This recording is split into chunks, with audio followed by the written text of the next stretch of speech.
So,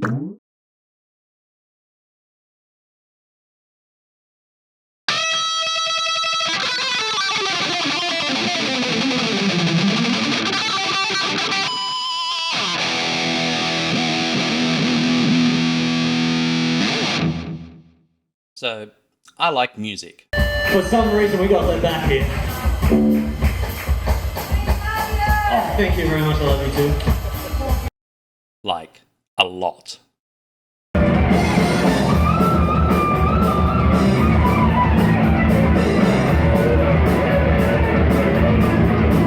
It's a great form of expression, and an awesome release from the world.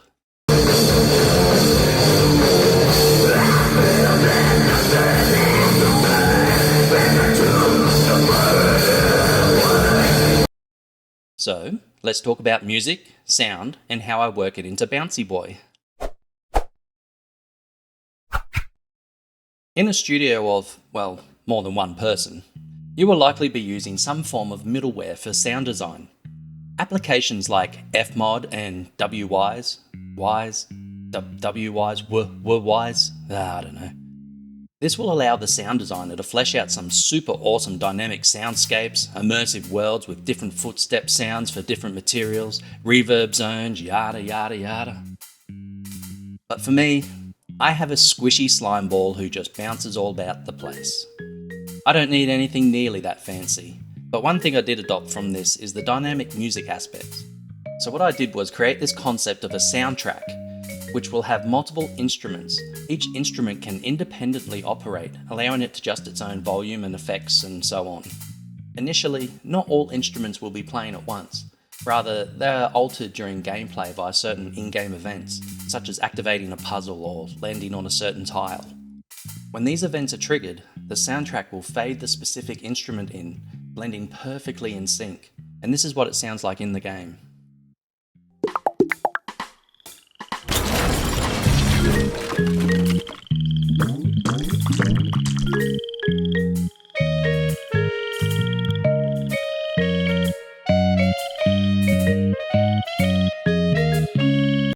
When programming for audio, timing must be absolutely precise. Starting and stopping the track from a frame update loop is not good enough. If you have two instruments played together that were just a few milliseconds off, it would just sound horrible. Here, all the instrument tracks start playing at the same time, however their volume differs based on the level design. Then, when the game event is triggered, the volume will fade in or out to introduce the instrument to the soundtrack. Another concept of sound design I stole from the big boys, thank you Fmod, was the idea of one-shot sounds. The idea here is if a sound for something in the game isn't persistent, isn't looping, then I'll just send the audio clip over to the sound effects manager to deal with it. The sound effects manager will either play a single clip or a random clip in an array. It will also alter the pitch and set the stereo panning left or right, or it can approximate it based on the screen position of the object making the sound. BouncyBoi, as far as audio is concerned, is pretty much a flat 2D game. There is no need for 3D spatial sound because the camera is pretty much fixed all the time. So due to this, I decided to only make use of stereo. The way the sound effects manager handles playing all of these audio clips at runtime is by creating an object pool for audio sources and using the next available source. And like any good object pooler, if there is no free available source, it will create a new one and just add it to the pool. Having a musical background has obviously helped me with the music production for the games I make. While the music is no masterpiece to be played by some grand symphony,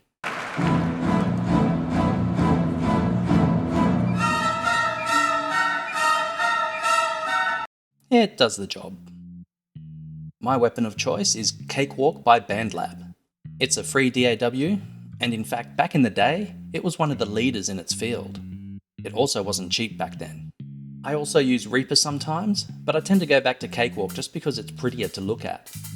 But if you need to do some more advanced things like I/O routing, then yeah, Reaper is the better tool for the job.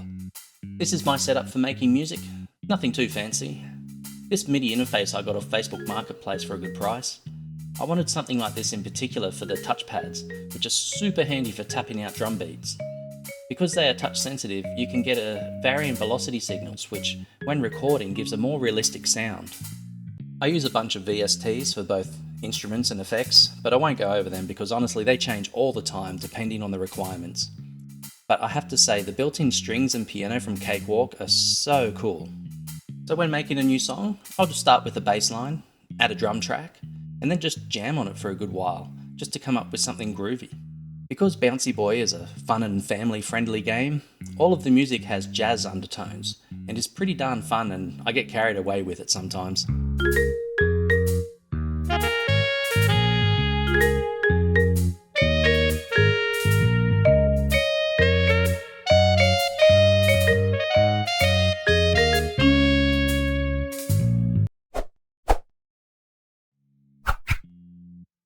Sound design.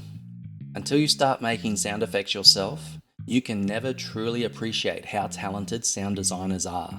We're not worthy! We're not worthy! In most cases, sound effects are never just a single sound clip.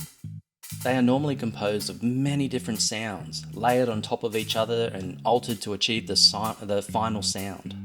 I am certainly no expert in this field, but I do recommend checking out some of Marshall McGee's channel. He's got some awesome advice for creating sound effects. My sounds for BouncyBoi are fairly simple. Most of the clips I have sourced from this cool site called ZapSplat. It has some really high quality sound and it is really affordable. If I can't find something close to what I'm looking for, I'll take my mic outside with me and start recording some Foley. I did this for a few of the sound effects in the game, such as shaking rocks in a bucket and getting my daughter to jump up and down on the grass and leaves. Once I have the sounds I need to create an effect, I'll record a short video of what I'm doing in-game at the time of the sound, so I can sync it all up in Cakewalk when I design it. From here, I'll create a few different tracks, perhaps add some effects to them, stretch out the audio or cut out certain parts or frequencies, just to fill out that sound space. Once I'm happy with the final sound, I'll bounce all the tracks together into a single audio file and send it over to my Unity project. I'm not going to go into super detail on this process because honestly I'm just winging it most of the time. I'm very happy with the sounds I've made, but I really think a lot of that was just pure luck. So this will probably be the last devlog for BouncyBoi. But I keep getting more requests for tutorials, so I'll likely post a few random vids up on various topics. So do keep an eye out for BouncyBoi on Steam, Switch or Xbox. The Discord channel is growing into an awesome little community, so come on over and say hi to everyone. Some of the members are developers as well, so here's a short clip of a game from our member Carrot Dev. See you later guys!